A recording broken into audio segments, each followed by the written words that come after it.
रावण बाण छुआ नहीं चाहता। रावण और बाणासुर भी उस सभा में बैठा था, पर रावण और बाणासुर ने उस धनुष को छुआ तक नहीं, स्पर्श तक नहीं किया, बल्कि रावण और बाणासुर ने दूर से ही प्रणाम कर लिया। रावण और बाणासुर जानता था कि ये धनुष किसी से नहीं टूटेगा, क्योंकि ये धनुष के ऊपर ब्रह्म की भाषा में लिखा था। ये धनुष जब शंकर जी के पास था, तो जिस समय रावण भगवान शंकर से मिलने कैलाश पर्वत पर पहुंचा, तो रावण ने जब इस धनुष को देखा तो ब्रह्म की भाषा को पढ़ लिया।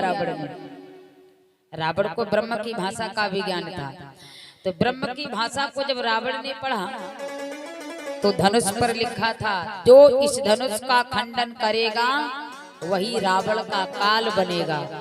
अब जैसे ही पढ़ा, रावण ने तपस्या करके शंकर से इस धनुष को लिया भी था, लेकिन किस्मत नहीं थी, जिसका काल आ गया तो बचाएगा कौन। तो इसलिए जब रावण को पता चला कि जनक जी के दरबार में ये धनुष तोड़ा जाएगा तब सीता जी का विवाह होगा, तो रावण ने बाणासुर से कहा, भैया देखना चाहिए हमारा काल आया कि नहीं। तो रावण केवल अपना काल देखने आया था जनक जी के दरबार में।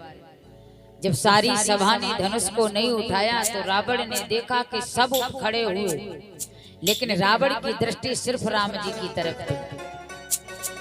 राम जी की तरफ रावण की दृष्टि थी। जब रावण नहीं माना तो आखिर में राम जी के पास पहुंची गया और कहने लगा, रे भैया, सबने अपनी ताकत दिखाई, तुम भी अपनी ताकत दिखाओ। क्योंकि रावण को मस्तक की रेखाओं का भी ज्ञान था। राम जी के पास पहुंचा तो राम जी की मस्तक की रेखाओं को रावण ने पढ़ लिया और रावण समझ गया यही हमारा काल है। लेकिन फिर भी रावण ने कहा, बोले भैया काहे बैठे हो, जाओ धनुष पर प्रतिंचा चढ़ाओ। प्रतिंचा नहीं, धनुष को तोड़ो। भगवान ने कहा, तुम इतने विश्वास के साथ कैसे कह सकते हो कि हम इस धनुष को तोड़ेंगे। तब रावण कहने लगा कि जो तोड़ेगा इस धनुआ को वो पिता मरण दुख पाएगा, वो पिता मरण दुख पाएगा, वो पिता मरण दुख पाएगा। स्त्री वियोग में रो रो कर, स्त्री वियोग में रो रो कर वन में जाकर उठाएगा।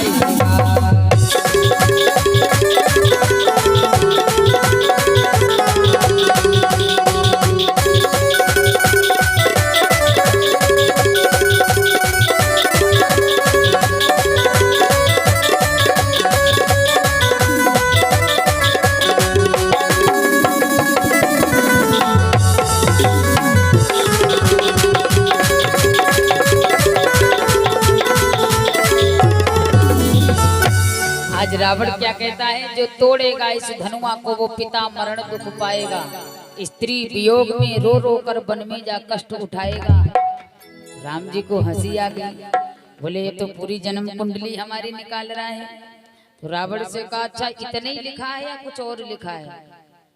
रावण कहने लगा, सुनना चाहते हो। भगवान ने कहा। अब रावण कहने लगा कि ये राज तिलक को छोड़ तुम्हारे माथे पर वनवास लिखा, ओ माथे पर वनवास लिखा।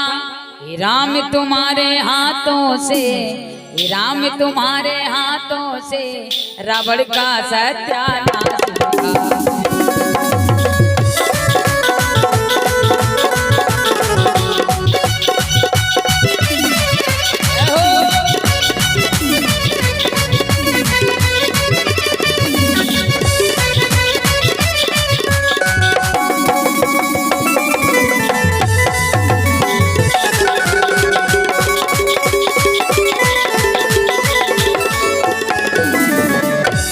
रावण कहने लगा, अरे तुमको तो राज तिलक मिलेगा, लेकिन तुम्हारी किस्मत खराब है, राज तिलक तुम्हें नहीं मिलेगा। कहा क्यों? बोले राज तिलक को छोड़ तुम्हारे माथे पर वनवास लिखा, वो भी हमारे लिए।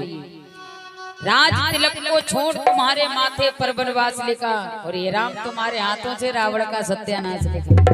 ये तुम्हारे हाथों से तो मरेगा रावण, इसलिए जाओ और धनुष को तोड़ो। भगवान ने देखा इस रावण ने तो पूरी जन्म कुंडली निकाल करके रख दी। रावण जानता था कि इन्हीं के हाथों हमारी मृत्यु होगी, लेकिन भैया रावण जैसा ज्ञानी कौन होगा जिसे रेखाओं का ज्ञान, ब्रह्म का लिखा हुआ उसका भी ज्ञान। जैसे ही सारी सभा ने रावण को देखा कि इस रावण ने तो सब कुछ बता दिया, अब सब भयभीत हो गए, कितना छोटा सा बालक धनुष का खंडन करेगा। गुरुदेव ने आज्ञा दी। जिस समय गुरुदेव ने आज्ञा दी और राम जी से कहने लगे कि उठा हो राम भंजो भवचापा, उठा हो राम भंजो भवचापा, ओ मेरा हुतात जनक परितापा, मेरा हुतात जनक परितापा,